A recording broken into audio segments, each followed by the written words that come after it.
So yun guys, so magandang umaga sa atin lahat. Alright, so mapagpalang araw sa atin lahat.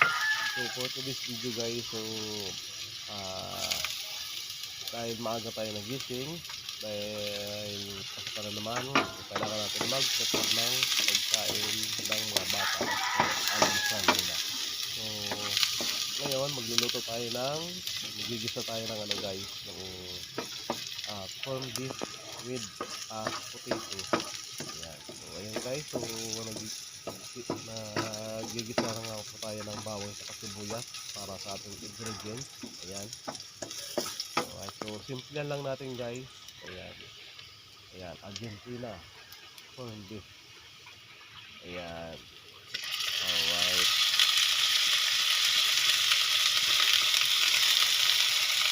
So, basic lang yan guys.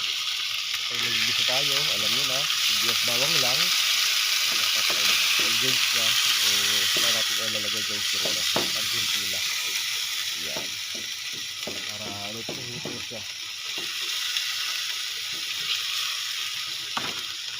Ayan o. So, yung itong lato guys, so, pinagkakasya lang namin yan para kami maagahan. Ayan. Alright, so ayan guys, yung kulong-kulo na siya. So, ayan. Ayan, so lagyan natin guys yung yung patatas.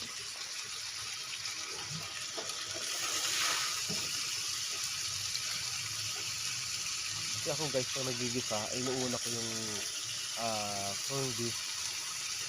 Bago ko ilagay yung patatas. So, may kanya-kanya naman tayong diskarte. So, yun ang sa akin. Ayan. So, yung patatas lang kasi saglit lang yung guys manuto mambot.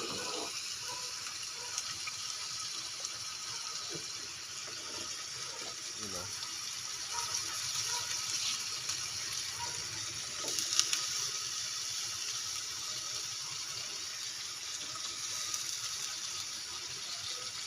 Alright, so lalagyan natin guys ng isang mangko na tubig. Ayan. Para kahit paano may sabaw-sabaw siya. Kasi yung mga anak ko kasi gusto nila talaga may sabaw. Saka lagyan natin guys ng asin. Ayan. So, kunti lang asin. Yung saktong alat lang. Tapos siyempre hindi mawawala yung ating magic sarap. Ayan. Yun ang pinakamalapit yan, yung magic sarap guys. Alright. Ayan, so next is papakulan natin siya guys. Ayan.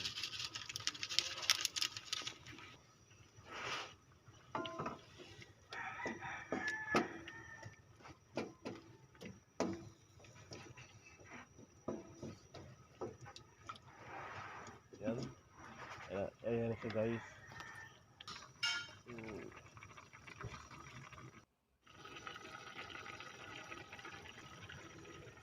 At siyempre, lalagyan natin guys ng dalawang itlog.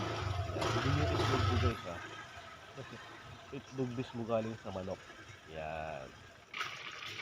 Kasi gusto ng mga bata. Okay. Pag magigisa ako ng corned beef is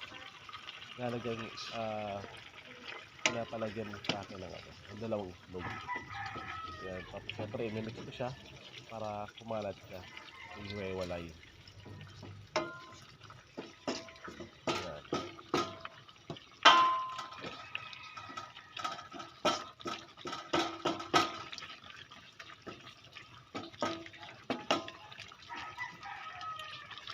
Ayan o, so malapit na yung guys maluto guys. Ayan o.